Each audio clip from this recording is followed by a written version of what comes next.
tinuod mga kaprobinsya kay mag-participate ta mga kaprobinsya sa gitawag nato mission month o mission culmination nato karong kapuntagon. So magsuot ta og mga pang-tribo nato mga kaprobinsya. Maayong adlaw mga kaprobinsya og karong kapuntagon napunta sa pagsimba sa pag-alaga nato sa buhi nga Dios. Katapusan karon sa Oktubre og mission month nato mga kaprobinsya. Kami na lang gyud sa kahiitan. Before ta mga kaprobinsya magsimbahan amo higop sa tagkapi karong orasa og syempre pag humanatog higop ana mga kaprobinsya mo siratas tumbalay kay mo ato na ta sa atong simbahan aron pagsimba sa atong nga Dios. Og karon mga kaprobinsya naami kanya mga sinuot taon dinhi sama sa mga tribo ulmad mga kaprobinsya nga mga sinina kanang nunana kung wala na pod. Ang importante nga makaparticipate kita sa mission month mga kaprobinsya karong mga takna. Og salamat kayo sa among speaker nga naabot dinhi si Pastora Rosita Angalas. Salamat sa iyang kasing-kasing sa gugma sa pag-alagad sa Ginoo. Si Tinta Nakapin ang iyang edad mga kaprobinsya apa nagpadayon gihapon siya sa pagpagami para sa buluhaton sa Ginoo mga kaprobinsya. Daghang salamat mga kaprobinsya lang tawa kining video hantod sa pagtapos o pag-comment mga kaprobinsya aron mahibaw-an nato kung asa kutob na abot ang atong video mga kaprobinsya. Kana lang mga kaprobinsya, God bless.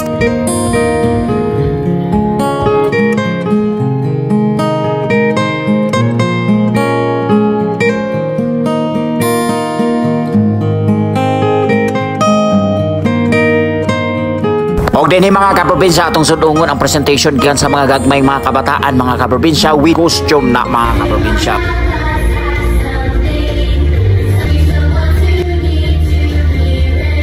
Makalingaw lang kayo mga kaprobinsya tungod kay supportive kayo mga ginikanan ani mga kaprobinsya og kaning mga sinina wala kini nila palita kundi na hitabo rani nga ilang kita itahi mga kaprobinsya gihamaom sa lugar nga gusto nila og mao ni karon ang ilahang costume. Og karon mga kaprobinsya mabintaha po dayta. Tataoy mga kaprobinsya.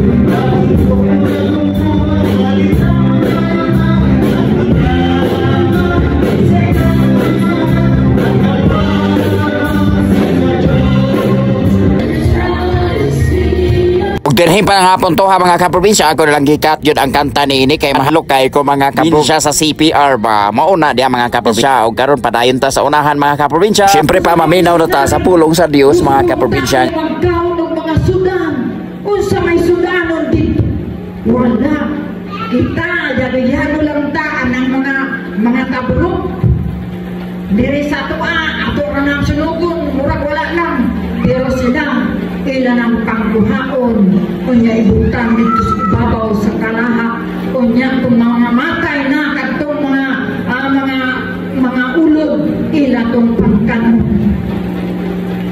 unya may testimony na po ng isa ka missionary ingon niya abi ninyo ingon siya dito ingon niya nagkonsumisyon ko kaya ang duha na ako ka mga anak dili mo kaon atong mga pagkaon kay ngano ang gulay kanon tunon sa mga sudan mga bitin pangsatsa pangatagtagon mga ibutang dito lugawon lang kay ngano budget og tubig mautong dili sila makaluto og mga patay o kadto mga missionary nga dili Kuman gayud mga kaprobinsya buluhaton og karon mga kaprobinsya niya ta dinhi sa ato ang programa mga kaprobinsya ang Salo-Salo Together mga kaprobinsya og siyempre pa mga onata kay paniudto naman gyud og salamat usab mga kaprobinsya sa ato mga kaigsuonan nga nagdala gyud sa ilang mga kanya-kanya mga pagkaon mga kaprobinsya og mao'y atong gisaluhan dinhi sa simbahan mga kaprobinsya og daghan salamat kay sa mga ginikanan nga nagasuporta sa buong buluhaton and God bless sa atong tanan mga kaprobinsya og bisan pa ni ana mga kaprobinsya amo pong gipasalamatan ang mga kasing-kasing sa mga nag-donate ani pagkaon og sudan. Ug sa tamat sa mga kaprobinsya mo niyang pinakausga namong pastor. Kita gyud mo mga kaprobinsya bang malipayon kay sila bisan sa ilang detalye sa paghungit malipayon gyud. God bless sa atong mga kaprobinsya dinhi lang kutob daghang salamat. Amen.